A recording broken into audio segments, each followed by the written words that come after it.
Nous sommes aujourd'hui au centre de l'obésité à Aesio Santé et il y a quelque temps nous avons réalisé avec Jean-Marc un reportage sur ce centre de l'obésité. Nous allons rencontrer plusieurs intervenants qui vont nous parler de leur mission au sein de cette institution. On va rencontrer entre autres Nadia Blanc, qui est infirmière coordinatrice de ce centre, le docteur Pierre Blanc, qui est chirurgien viscéral et digestif, Séverine Riva qui est diététicienne.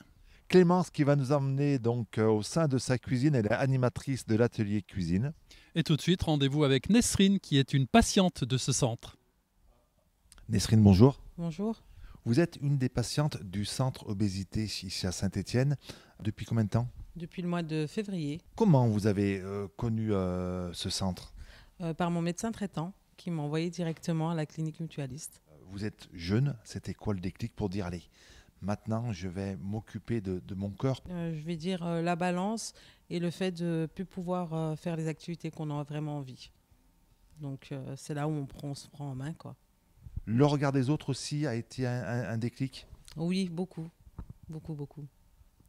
On va voir son médecin, vous demandez la solution qui existe pour perdre du poids. Alors, en venant ici, en peut-être subissant une opération, mais là, c'est vraiment le début du parcours de soins. C'est rendez-vous chez son médecin, on arrive et on dit voilà, j'en ai marre d'être comme ça, je veux changer. C'est ça, exactement ça. Il vous a conseillé de venir ici, il vous a conseillé de voir un médecin. Comment ça se passe quand on arrive ici? On pousse la porte, bonjour, je suis envoyé par mon médecin, je vais perdre du poids, vous pouvez m'aider. Comment ça se passe, les premiers contacts ici? Eh ben, on prend rendez-vous par téléphone. Donc la secrétaire nous donne rendez-vous. Donc on voit directement le chirurgien, celui qui nous opère, et il nous explique à peu près en quelques mots les 2 ou 3 opérations qu'il peut faire, et après il nous demande à peu près notre IMC, il calcule à peu près notre IMC, l'indice de masse corporelle. Et du coup en nous le donnant, on nous dit qu'on est apte ou pas à pouvoir faire le suivi, et du coup après on a tout un tas de suivi à faire. Là, vous n'avez pas encore été opéré. Vous savez déjà comment vous allez être opéré, quelle opération vous allez subir. Il existe l'anneau gastrique, il existe une sleeve gastrique. C'est deux, en tous les cas, principales opérations. La troisième, c'est quoi? Le bypass. Le bypass. Pour vous, c'est quelle technique qui a été retenue? Eh ben, pour l'instant, hein, c'est à titre personnel, je partirai plus sur un bypass, et après, c'est à confirmer avec mon chirurgien. Ça va se passer dans quelques semaines, quelques mois. Là, aujourd'hui, lorsque vous venez ici, vous faites quoi pour pouvoir préparer cette opération? Parce que vous venez pour, bien sûr, perdre du poids, mais aussi pour préparer cette opération. Oui, alors quand on vient ici, on apprend beaucoup de choses. On apprend toutes les opérations, hein, que ce soit l'anneau, la sleeve, le bypass. On nous dit comment ça va se passer. On nous montre aussi des vidéos, hein, on nous montre vraiment tout. On est en groupe, donc du coup, c'est bien parce qu'on peut poser des questions, on peut s'intéresser à l'autre, le même parcours. Du coup, c'est pas mal. La rencontre des nutritionnistes, des médecins, des psychologues, c'est ça que vous êtes venu chercher, tout ça. C'est ça, c'est une prise en main en fait de tous les médecins quoi, qui vont nous aider au fur et à mesure des étapes. Quand on arrive dans un centre comme celui-là, quand on rencontre un médecin, on fait tel poids, il y a un objectif à atteindre. C'est le médecin qui décide ou c'est vous qui dites ben moi je veux perdre 30, 40, 50 kilos. L'objectif, comment il est fixé? Alors il n'y a pas forcément d'objectif, hein. Pour moi, j'ai pas d'objectif, pardon. C'est être bien dans ma peau. J'ai pas forcément de poids à atteindre. C'est voilà, c'est faire l'opération et au fur et à mesure d'être mieux dans ma peau. C'est la première fois que vous faisiez une démarche pour perdre du poids. Via la chirurgie, oui. Sinon, on essaye avant d'autres techniques. Alors, on le voit en ce moment à la télé, on propose des régimes. Alors, on ne va pas citer de marque, mais tous ces régimes qu'on nous vend comme étant révolutionnaires, on essaye avant de dire, allez, ça ne me convient pas. On va passer par la phase chirurgie et par le suivi médical. Oui, oui, oui, on essaye plusieurs choses, hein, que ce soit les régimes, toutes sortes. Et quand on voit en fait qu'on fait un peu l'effet yo-yo, on maigrit, on reprend, on maigrit, on reprend, et ben c'est là qu'on se dit, allez, je saute le pas et je vais voir le médecin qui va m'aider. Le traitement, c'est pas seulement l'opération. Et après, il y a un suivi. Après, vous êtes suivi ici après l'opération. On le sait chez les obèses, les personnes obèses. La crainte, c'est de reprendre du poids. Oui, en fait, c'est un suivi du coup à vie. Donc, toute notre vie, on va être suivi, que ce soit tous les 2 mois, tous les 6 mois, tous les 1 an, tous les 2 ans, on sera suivi ici, quoi. Dans votre entourage, dans votre famille, qu'est-ce qu'ils en pensent de votre parcours? On vous a encouragé à venir ou est-ce que la famille, les proches n'osent pas évoquer les problèmes d'obésité, vos problèmes d'obésité avec vous? Non, ça a été plutôt, on m'a plus encouragé. On m'a dit, si c'est ce que tu veux, tu fonces. Donc, tant mieux. Merci beaucoup, puis bon courage. Merci. Nadia Blanc, bonjour. Bonjour. Vous êtes infirmière coordinatrice au Centre mutualiste de l'obésité ici à Saint-Étienne. Oui, c'est ça. Alors quelques mots sur ce centre. C'est un centre unique dans la région. Tout à fait. Ça fait 10 ans maintenant qu'il est en place. Nous avons commencé par un groupe de pilotage en 2013 et puis nous avons commencé à le mettre en place en fin 2014. Voilà, donc j'ai été sollicitée pour la mise en place des programmes d'éducation thérapeutique et de l'hôpital de jour maladies métaboliques. Mais ça s'est passé sur un second plan, c'est-à-dire en 2018. On va le signaler, nous sommes dans le quartier de La Palle. Nous sommes dans les bâtiments des 7 collines. Oui, c'est ça. Donc nous sommes, nous, intégrés complètement au centre mutualiste des 7 collines. C'est un SSR, en fait, avec un énorme centre de rééducation. Et donc nous sommes intégrés complètement comme une unité à part sur l'accompagnement des patients en situation d'obésité. Comment vous les accompagnez, les patients? Un patient qui vient vous voir ici, qu'est-ce que vous proposez pour qu'il puisse perdre du poids et retrouver le corps dont il rêve? Alors, nous accompagnons les patients en situation d'obésité qui sont désireux d'aller vers une chirurgie de l'obésité ou pas, ou qui ont été opérés et qui ont besoin d'être donc suivis. Nous travaillons beaucoup sur le concept du tabouret. Donc c'est un concept un peu particulier qui nous permet de travailler aussi bien sur l'état psychologique, donc sur le bien-être de la personne, sur l'activité physique au quotidien et sur son mode alimentaire. Donc dans un premier temps, le premier objectif, ce n'est pas d'essayer d'impacter son poids, c'est d'abord de voir quels sont les objectifs de la personne et comment est la personne et d'essayer de répondre au mieux à ses besoins au moment T où on la rencontre. Vous disiez opération ou pas opération. L'obésité, déjà, c'est une maladie.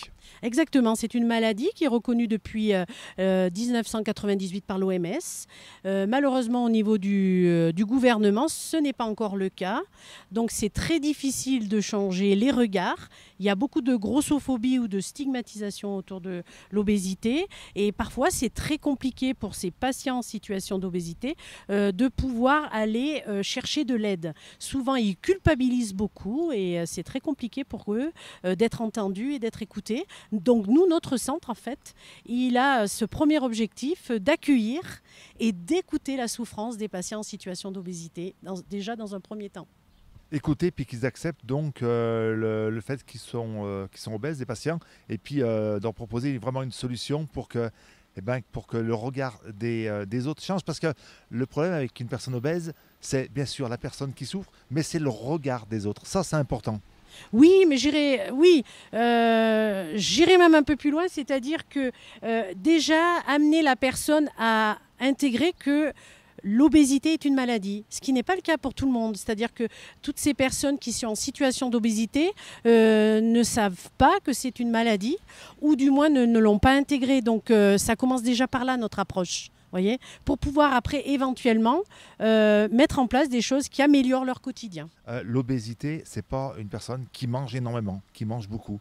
L'obésité, il peut y avoir plusieurs facteurs qui font qu'une personne devient ou est obèse.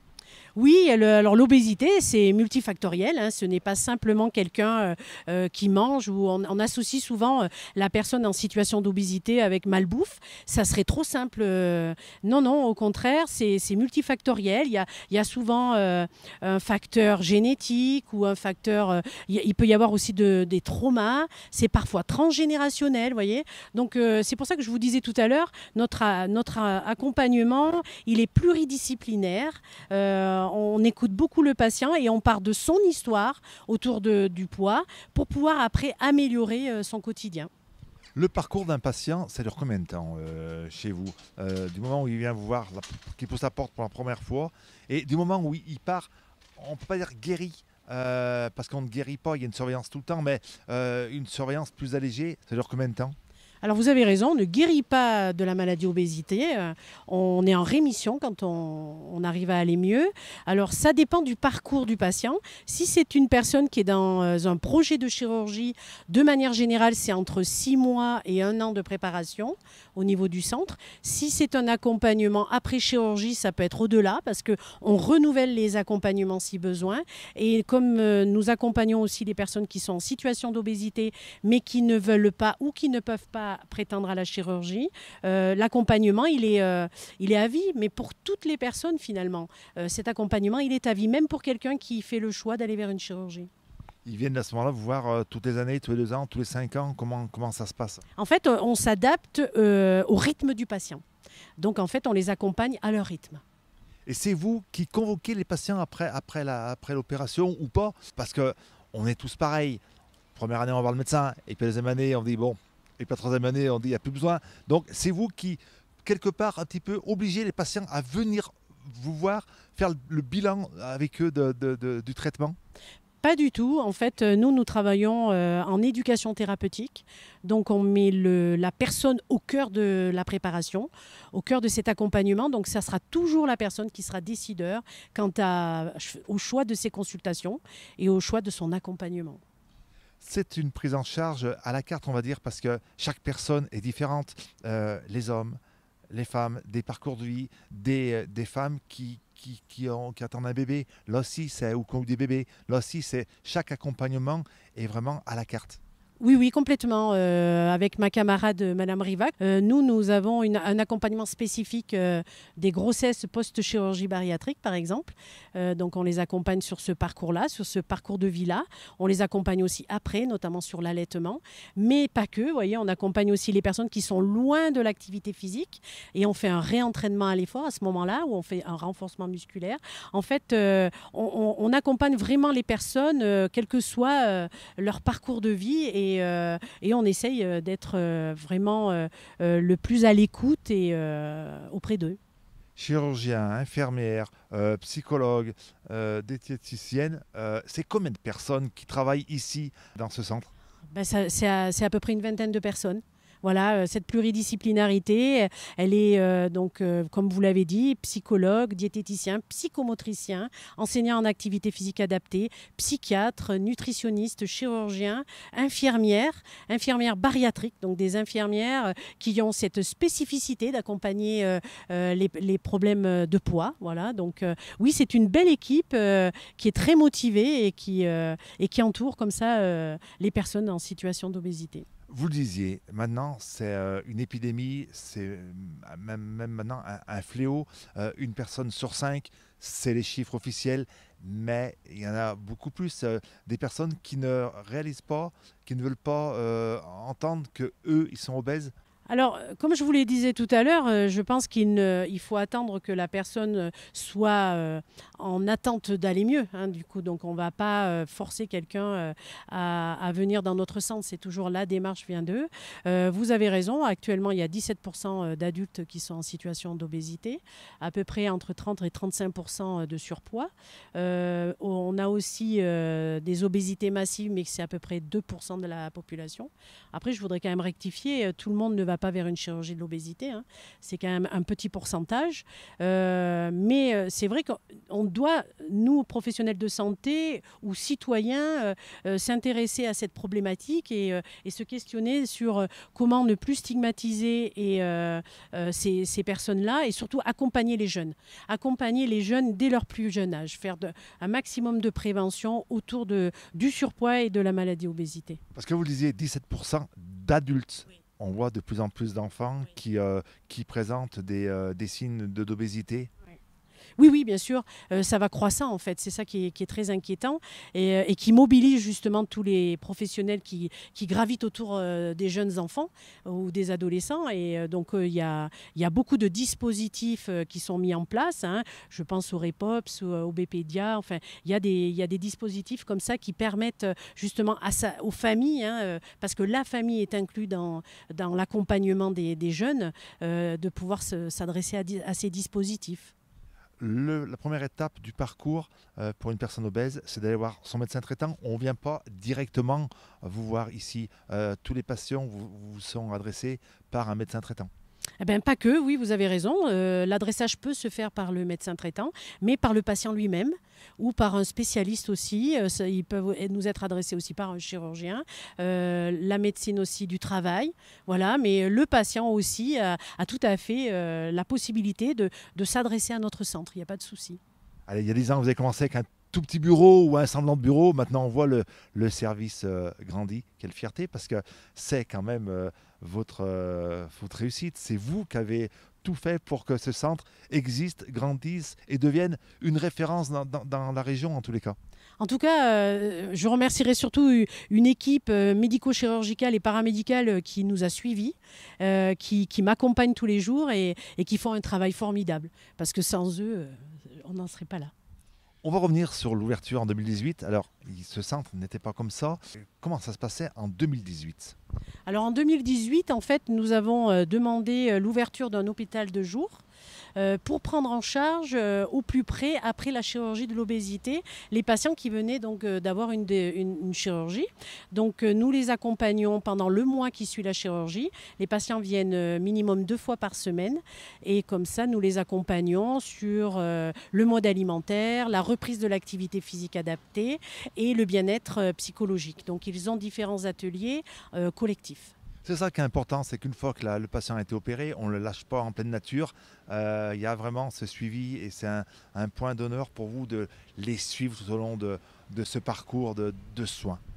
Oui, oui, c'est très important, mais je dirais que le plus important, c'est pour les personnes hein, finalement qui sont en situation d'obésité, quel que soit leur parcours, savoir qu'il y a une équipe qui est là, qui est à l'écoute et qui est en empathie, qui n'est pas dans le jugement justement, et qui peut leur permettre de rebondir et d'aller mieux. Voilà. Et je voulais juste rajouter que notre prise en charge, elle peut être aussi bien collective qu'individuelle. Et ça, c'est important de le dire. Merci beaucoup. Merci à vous. Pierre Blanc, bonjour. Bonjour, enchanté. Vous êtes chirurgien, donc spécialisé dans tout ce qui est opération du ventre. C'est un raccourci, mais c'est ça. C'est ça, je suis ce qu'on appelle un chirurgien général et digestif spécialisé dans le tube digestif, ce qu'on appelle le mou, contrairement au dur, les orthopédistes. Et maintenant, je suis hyper spécialisé dans la chirurgie de l'obésité, dite chirurgie bariatrique. Il y a combien de temps que vous exercez ici dans cette discipline ? Alors moi, j'ai fait ma spécialité à Saint-Étienne il y a longtemps. Je suis parti 10 ans du département plus dans le sud et je suis revenu à Saint-Étienne il y a 11 ans maintenant pour participer à la création de centres de chirurgie de l'obésité. C'est un centre qui n'existait pas, en tous les cas, dans la région stéphanoise, mais Rhône-Alpes, il n'y avait pas ce style de centre. C'est une première. C'est une première d'avoir sur une unité de lieu aussi bien les chirurgiens, mais toute l'équipe pluridisciplinaire que vous avez vue tout à l'heure, que ce soit infirmières, diététiciens, psychomotriciens, éducateurs sportifs, psychologues et médecins spécialisés dans la maladie d'obésité et endocrinologues. Donc c'est une première, on va dire, en région Rhône-Alpes d'avoir cette spécificité. Alors vous intervenez, on va dire, au milieu du parcours de soins. Le début, c'est les consultations, c'est le psychologue. D'abord, lorsqu'on souffre d'obésité, c'est pas une opération obligatoire. On passe pas, la case de chirurgie n'est pas obligatoire. La case chirurgie n'est pas obligatoire et nous, on a une contrainte administrative, on ne peut pas opérer tout le monde. On peut opérer en fonction d'un certain poids, de maladies associées. Donc l'entrée dans le centre de l'obésité peut se faire soit directement par le chirurgien, qui est chirurgie ou pas d'ailleurs, mais peut se faire aussi par le médecin, par les infirmières, par toute l'équipe pluridisciplinaire. Il y a plusieurs entrées possibles et ce n'est pas parce que le patient est pris en charge dans le centre de l'obésité qu'il sera forcément opéré. On a un parcours avant une éventuelle chirurgie. On prend également en charge les patients qui ne veulent pas se faire opérer, que ce n'est pas un critère d'une chirurgie. On les accompagne et on les prend quand même en charge. 3 types d'opérations pour combattre l'obésité, qui est, on ne répétera jamais assez, une maladie chronique. Vous avez tout compris. on ne guérit pas de la maladie d'obésité. En fait, il y a 4 interventions. L'anneau qu'on peut mettre autour de l'estomac, qui est toujours valable même si les gens n'en veulent plus. Ce qu'on appelle la gastrectomie en manchon ou la sleeve gastrectomie, on enlève les 2 tiers de l'estomac. On a ce qu'on appelle le court-circuit gastrique, où on fait en sorte que les aliments ne passent plus par le début de l'estomac, on court-circuite le début de l'intestin grêle. C'est le bypass qu'on appelle. C'est ça, c'est le bypass gastrique. Et dernière intervention qui s'appelle le duodenal switch, qui est un bypass un peu particulier, qui entraîne une vraie malabsorption, mais qui ne concerne que certains patients avec un IMC très élevé ou des échecs après une première chirurgie type sleeve gastrectomie. Alors, l'anneau, ça existe depuis 20-30 ans à peu près. L'anneau, c'est 20 ans. Le premier bypass aux États-Unis, plus de 60 ans. La sleeve gastrectomie, on est également à 20 ans. Et le switch duodénal, 30 ans. Donc on a beaucoup de recul sur les chirurgies qu'on propose. La chirurgie en France, c'est quand même assez récent. Il y a 40-50 ans, on ne faisait pas de chirurgie pour l'obésité. Qu'est-ce qui a fait que ça a changé, en tous les cas en France? Ce qui s'est passé, c'est qu'en France, certains chirurgiens leaders, notamment à Lyon, ont cru en cette chirurgie. Donc il n'y avait que les anneaux.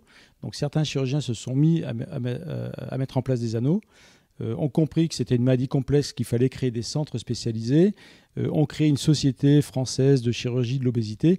Tout s'est fait au fil du temps. Maintenant, c'est une société chirurgicale qui est très très bien organisée, avec presque 300 chirurgiens en France. Mais il faut savoir qu'actuellement, on n'opère que 5% environ des patients potentiellement opérables en France. Pourquoi ce chiffre? Les personnes qui souffrent d'obésité n'ont pas conscience qu'ils souffrent justement de cette maladie, ou parce qu'ils ne connaissent pas les techniques? Eh bien, peut-être qu'ils ne connaissent pas les centres, qu'ils ne connaissent pas le parcours. Certains ne se sentent pas malades. Hein, ils ne savent pas qu'ils ont une maladie. En fait, nous, on leur apprend qu'ils ont j'ai une maladie, donc déjà, ça les dédonne un petit peu. Ils sont dans le déni. Ils sont dans le déni. Certains ne veulent pas se faire opérer. Et puis, aller voir un médecin pour se faire opérer ou aller voir un médecin qui ne fait pas de grossophobie, il n'y en a pas tant que ça. Nous, on est dans un centre où on accueille les patients, on les accompagne, mais on n'est pas là pour les juger. Donc ça, il faut avoir le courage d'aller voir un médecin en disant « je suis obèse, j'ai du poids, je ne sais pas comment faire ». Et avant de venir voir un chirurgien, souvent, ils ont réfléchi pendant 1 an, 2 ans, 3 ans. Ils ne viennent pas du jour au lendemain voir un chirurgien. Vos patients, c'est aussi bien des hommes que des femmes. On le disait tout à l'heure, les hommes ne voient pas qu'ils sont obèses. C'est 80% de femmes, 20% d'hommes qui consultent. Parce qu'un homme un peu costaud, c'est un homme bien portant. Ce n'est pas du tout la même image qu'une femme qui est obèse. Puisqu'on est dans le monde de l'image, c'est plus difficile pour une femme d'être obèse qu'être un homme. En plus, Saint-Étienne, c'est un peu dans la campagne. Et donc, un paysan bien costaud, c'est un paysan bien vivant. Il n'est pas forcément malade. Et les hommes ne consultent que quand ils sont obèses avec toutes les maladies associées. L'hypertension, l'apnée du sommeil, les douleurs articulaires. Donc, ils consultent plus tardivement que les femmes, ça c'est sûr. On ne meurt pas d'obésité. Par contre, ça peut provoquer des maladies cardiaques qui, elles, peuvent être fatales, entre autres. L'obésité expose à l'augmentation de risques de cancer digestif, gynécologique et toutes les maladies cardiovasculaires. Et on sait que opérer les patients augmente l'espérance de vie de 10 ans chez la femme et de 15 ans chez la femme, justement en diminuant les cancers digestifs, gynécologiques et les infarctus. Les techniques ont changé. Maintenant, les opérations sont moins invasives. Alors, je pense aux robots. Alors, c'est une bonne remarque. Alors, ça fait maintenant quelques années qu'on fait ce qu'on appelle de la chirurgie moins agressive pour les patients, la cœlioscopie avec des petites cicatrices, puisque Saint-Étienne a été leader pendant de nombreuses années avec le professeur Balic à l'hôpital Bévue. C'est un leader en chirurgie laparoscopique, comme on dit.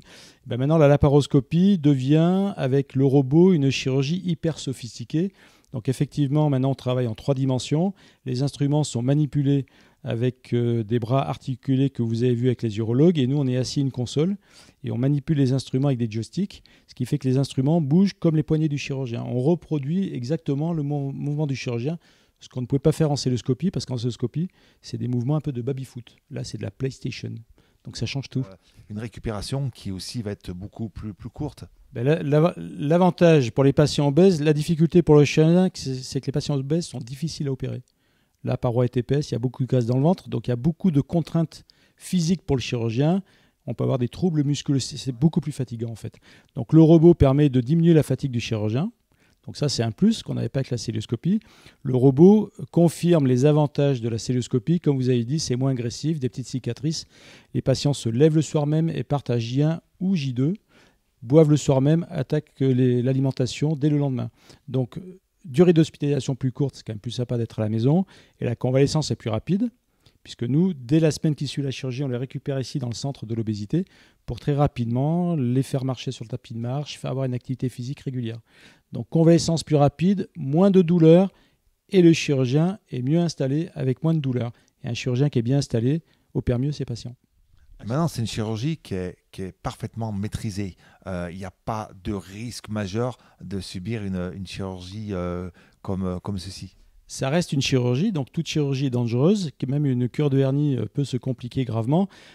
Alors c'est une chirurgie bien standardisée, maintenant une chirurgie prend 1h30, 2 heures pour un bypass. La grosse différence, c'est qu'on opère des obèses qui sont des colosses au pied d'argile, donc la moindre complication chez le patient obèse peut évoluer défavorablement. On l'a bien vu pendant la pandémie virale, 50% des patients obèses en réanimation étaient des patients obèses non opérés parce qu'ils n'arrivaient pas à se défendre contre un petit virus. Donc quand vous avez une complication chirurgicale, il faudrait intervenir très vite, justement pour pas que l'organisme parte en défaillance multiviscérale. Donc chirurgie bien codifiée, mais sur un terrain à risque à cause de la maladie obésité.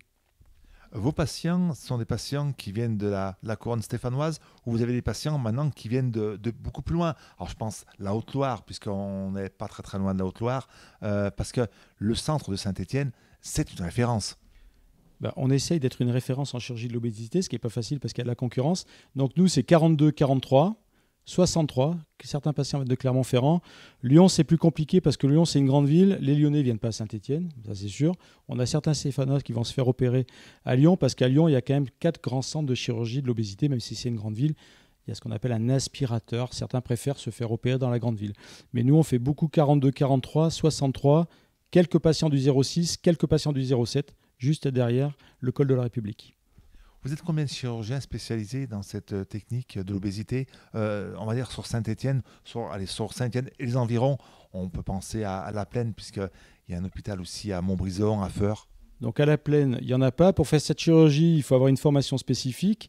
Il faut être labellisé par ce qu'on appelle la Société française de chirurgie de l'obésité. Donc on est 3 chirurgiens ici dans le centre de l'obésité de la clinique mutualiste. Il y a 2 chirurgiens à l'hôpital privé de la Loire et il y a 1 chirurgien au CHU. Donc ça fait 6 chirurgiens à Saint-Étienne qui proposent cette chirurgie. C'est combien de patients qui sont opérés chaque année? Alors, pour vous, un chiffre approximatif, c'est combien de personnes? Nous, en moyenne, dans le centre mutualiste de l'obésité, on opère 300 patients par an. À peu près, quoi. Donc c'est un chiffre tout à fait honorable.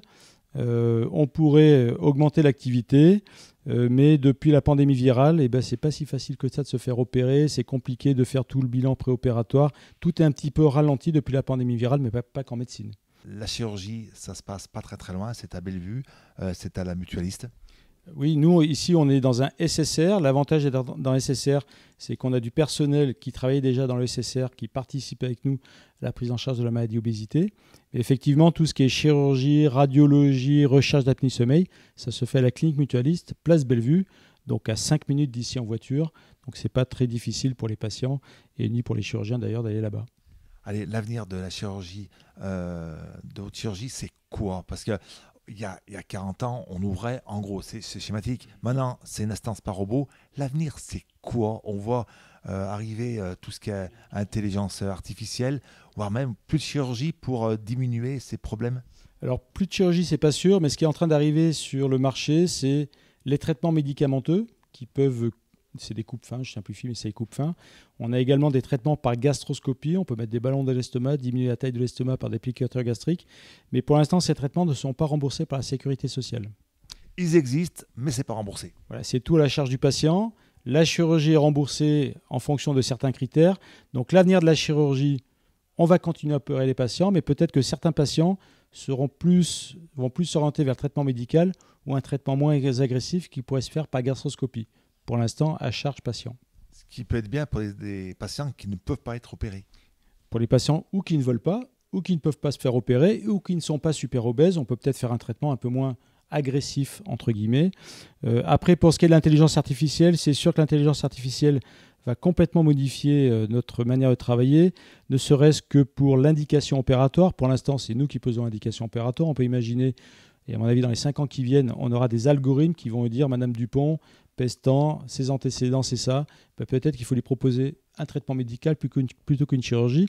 Donc ça, c'est pour l'indication opératoire. Pour ce qui est de la chirurgie, avec la roboassistance, va être intégrée l'intelligence artificielle, les images péropératoires. Donc là, c'est en cours d'évaluation, c'est en cours de mise en place. L'obésité, ce n'est pas une fatalité. On peut se soigner. Pas en guérir parce qu'on ne guérit pas, mais on peut être pris en charge et puis améliorer les choses. Ce qu'il faut, c'est absolument être pris en charge pour éviter de prendre du poids un petit peu chaque année, parce qu'au plus le poids est élevé, eh ben au plus c'est compliqué de perdre du poids. Pour ce qui est de la prévention, l'idéal, ce serait de faire de la prévention chez les enfants, chez les adolescents, puisqu'il y a quand même presque 14% des adolescents qui sont déjà obèses, et un adolescent obèse sera un adulte obèse. Ce n'est pas une fatalité, ça touche des patients qui sont prédestinés à prendre du poids. Je simplifie, un obèse est un stocker, donc s'il y a trop d'entrées ou pas assez de sorties, s'il mange trop et qu'il ne dépense pas, il va le stocker. C'est ça la maladie d'obésité. Donc le fait d'opérer les gens, par exemple, on leur impose de diminuer les quantités alimentaires, mais en parallèle, il faut qu'ils augmentent l'activité physique, on crée un peu un déficit calorique, c'est comme ça qu'ils perdent du poids. En sachant que le cerveau sera toujours programmé pour le poids maximal. Donc quelqu'un qui pèse 140 kg et perd 40 kg, son cerveau sera toujours programmé pour 140 kg, donc son organisme fera tout pour lui faire reprendre du poids. Les envies reviennent, les montages se dilatent. Donc si le patient ne fait pas attention, eh bien, qu'il faut faire attention à ce qu'il mange, qu'il faut bouger tous les jours et qu'il faut avoir le moral, le risque c'est de reprendre du poids à distance de la chirurgie.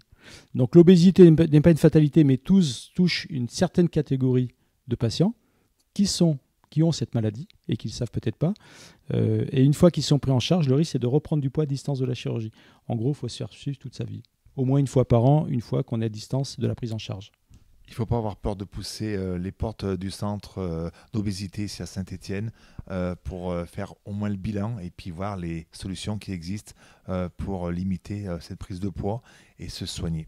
Exactement. Ce qu'il faut, c'est aller voir un spécialiste qui n'est pas dans la grossophobie, qui est dans l'écoute et qui va essayer de proposer le traitement le plus adéquat pour le patient en écoutant le patient et en ne lui imposant pas ce qu'il ne veut pas avoir en fait. Merci beaucoup, docteur. Merci à vous pour votre gentillesse et pour votre accent. Séverine Riva, bonjour. Bonjour. Alors, vous, dans le parcours de soins de l'obésité, vous vous occupez de tout ce qui est diététique. Oui. Il y a combien de temps que vous exercez au sein de cette structure ? Depuis 2016. La diététique, c'est très très important, voire primordial dans le traitement de l'obésité. Oui, c'est un des points clés. Pas que, on axe beaucoup notre prise en charge aussi sur l'activité physique et le bien-être de nos patients.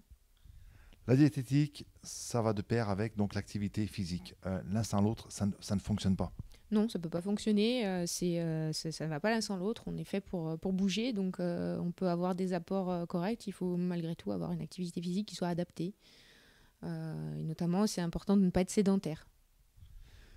Ici, vous apprenez à cuisiner autrement, c'est ça, à se nourrir autrement, c'est un petit peu ça la clé du soin. Alors on est 3 diététiciens sur la structure, les 2 autres diététiciens préparent les patients dans le cadre des parcours ETP, d'éducation thérapeutique du patient avant chirurgie ou en post ou hors chirurgie pour ceux qui ne se font pas opérer.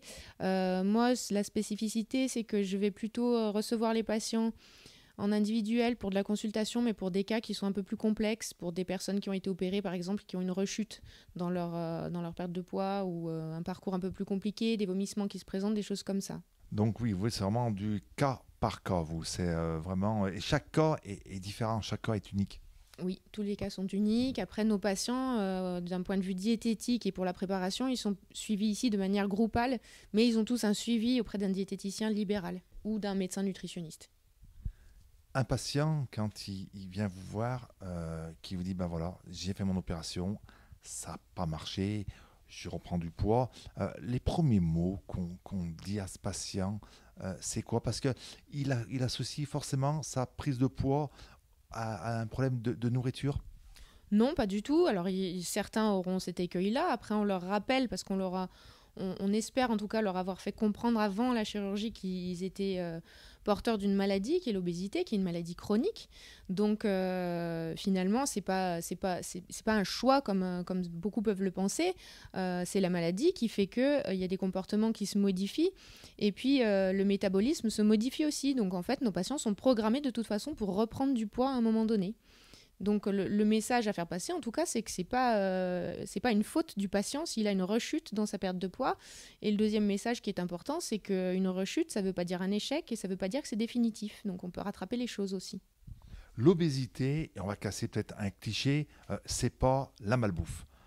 Il peut y avoir plusieurs facteurs qui font qu'on est obèse. Oui, on va développer une obésité, c'est multifactoriel déjà. Donc ça peut absolument pas être qu'une histoire de bouffe, pour reprendre vos termes. C'est vraiment multifactoriel. Il y a des événements dans la vie qui vont faire que peut-être à un moment donné, le patient va manger davantage par rapport à ses besoins, mais cette période, elle peut être très courte. On peut développer une obésité et dès lors qu'on a multiplié finalement ces cellules graisseuses, on peut pas les faire disparaître. Donc on peut les assécher, on peut les vider.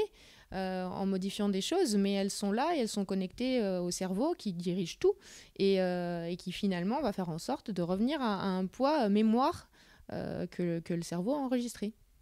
On va dire 1 Français sur 5 est touché par l'obésité. C'est un petit peu ça les chiffres. Ouais, l'obésité, c'est une épidémie qui se développe, qui prend des proportions importantes. Et ça aussi, c'est multifactoriel, en fait. C'est environnemental, déjà. Et puis, c'est dû à plein de choses et non pas que l'aspect nutritionnel. Le stress, le mode de vie de plus en plus sédentaire de la population, avec des besoins qui sont plus faibles et des gens qui continuent à manger, par exemple, autant qu'avant. Je pense à des sportifs qui s'arrêtent. Enfin, c'est extrêmement compliqué, en fait. C'est un vaste sujet. La maladie, un traitement pour une maladie peut aussi faire que on devient obèse. Tout à fait. On peut prendre du poids à cause de traitements. On peut prendre du poids à cause d'une dépression. On peut prendre du poids parce qu'on ne mange pas assez. C'est-à-dire qu'on a quand même pas mal de patients qui arrivent avec un excès de poids et qui se nourrissent de légumes ou qui mangent très très peu en quantité. Le fait de remanger davantage, ça va rassurer l'organisme et permettre une stabilisation puis une perte de poids. Mais oui, il y a beaucoup de croyances et du coup, les patients eux-mêmes ont ces croyances que c'est de leur faute ou qu'ils mangent trop ou pas correctement et ils vont se mettre en restriction, ce qui va faire que majorer le problème. À quel moment on dit que cette personne est obèse ? Alors là, c'est des critères d'IMC, donc d'indice de masse corporelle, à partir de 30 kg par mètre carré. Mais alors, un critère d'IMC, c'est vraiment... c'est quelque chose qu'on ne peut pas utiliser seul. Ça veut tout dire et rien dire. Si vous prenez des grands sportifs qui ont une masse musculaire très importante ou des personnes qui sont très, très grandes, très charpentées, d'une musculature importante, ils vont facilement être classifiés obésité alors qu'ils ne sont absolument pas malades. Simplement, ils ont une masse qui est plus importante que la norme, entre guillemets. On voit de plus en plus de jeunes devenir obèses. Alors, aux États-Unis, on le voit, mais ça s'explique par vraiment la malbouffe, parce qu'il faut employer le terme exact, c'est la malbouffe. De plus en plus dans votre métier, vous voyez des jeunes touchés par l'obésité. On est obèse de plus en plus jeunes. On en voit de plus en plus, oui, puisque l'épidémie elle est en progression, mais ça s'explique chez nous aussi par l'environnement, encore une fois, par des habitudes et par tout un tas de choses. Les enfants sont très sédentaires aussi. Les enfants d'aujourd'hui sont beaucoup plus sédentaires qu'auparavant. Les parents travaillent davantage, les deux parents travaillent davantage, donc c'est des enfants qui sont emmenés à l'école souvent en voiture, qui ne marchent plus, alors qu'avant on allait plutôt à l'école en marchant. C'est vraiment tout un tas de facteurs. C'est des enfants qui restent davantage sur les écrans. On jouait beaucoup plus dehors, mais les parents maintenant ont peur de laisser les enfants dehors parce qu'on voit tout un tas de choses anxiogènes aux informations. On ne veut pas se faire kidnapper son petit. C'est très vaste. On le voit dans le groupe de travail avec lequel on était il y a quelques minutes. Il y a beaucoup de femmes et très peu d'hommes. Alors, il y a autant d'hommes obèses que de femmes, mais les femmes acceptent mieux ce fait et puis acceptent mieux de pousser la porte d'un médecin, de dire voilà, maintenant mon corps, je ne le supporte plus. Je veux changer. Vous le ressentez, vous? En tous les cas, c'est comme ça que nous, on le ressent. C'est très sociétal, en fait. La société fait que aussi les femmes vont moins bien vivre leur obésité plus rapidement que les hommes parce qu'en fait, elles vont davantage souffrir de grossophobie que les hommes. On a encore cette image en France que l'homme bien portant, c'est un bon vivant, qu'il est rigolo, qu'il mange bien, qu'il aime boire un canon, etc. La femme, elle est tout de suite pointée du doigt. Et les images des femmes qu'on peut voir dans les médias, elles sont très peu représentées, les femmes, ne serait-ce qu'en surpoids. Donc oui, il y a peut-être une plus grande détresse de leur part. Les hommes attendent peut-être plus d'avoir des comorbidités, de développer un diabète, une hypertension avant que ça les gêne, ou des douleurs, hein, mais voilà. Alors Clémence, on est dans une cuisine, dans votre cuisine, et votre rôle, c'est de préparer des plats qui sont adaptés aux personnes qui souffrent d'obésité.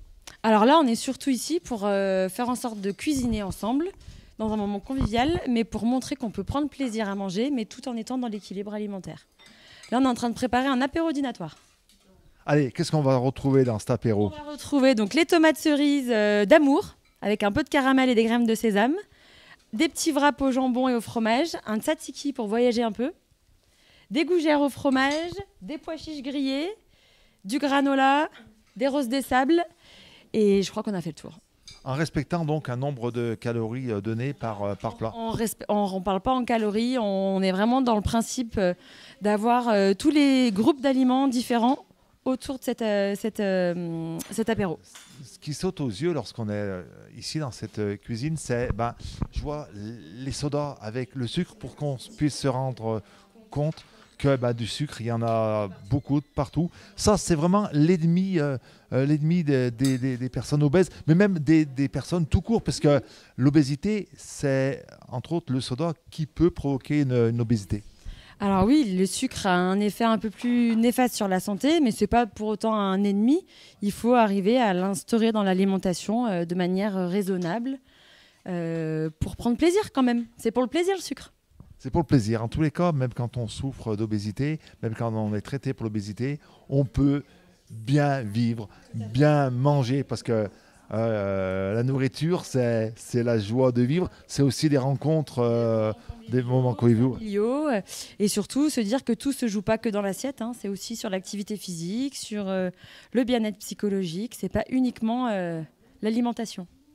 Allez, pour préparer un repas dînatoire, un apéro dînatoire, combien de temps? 1 heure, 1 heure et demie? L'atelier dure combien de temps? L'atelier dure presque 3 heures, où l'objectif c'est de cuisiner, mais d'échanger aussi sur les besoins des patientes. Donc il y a 3 heures prévues. Là, à mon avis, comme elles ont chacune une tâche, je pense que d'ici 1 heure, 1 heure et demie, on devrait avoir terminé la partie cuisine. Et d'ici 2 heures, on peut prendre l'apéro en gros. Vous pourrez vous joindre à nous pour prendre l'apéro, tout à fait, mais sans alcool.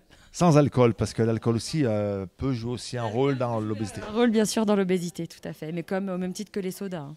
Les personnes qui viennent ici, elles se doutaient avant de venir à l'atelier que tel aliment pouvait être vraiment néfaste à leur corps. C'est toutes des patientes qui ont déjà suivi un bon nombre de régimes et qui essayent malgré tout de garder espoir en essayant de prendre d'autres conseils au centre de l'obésité.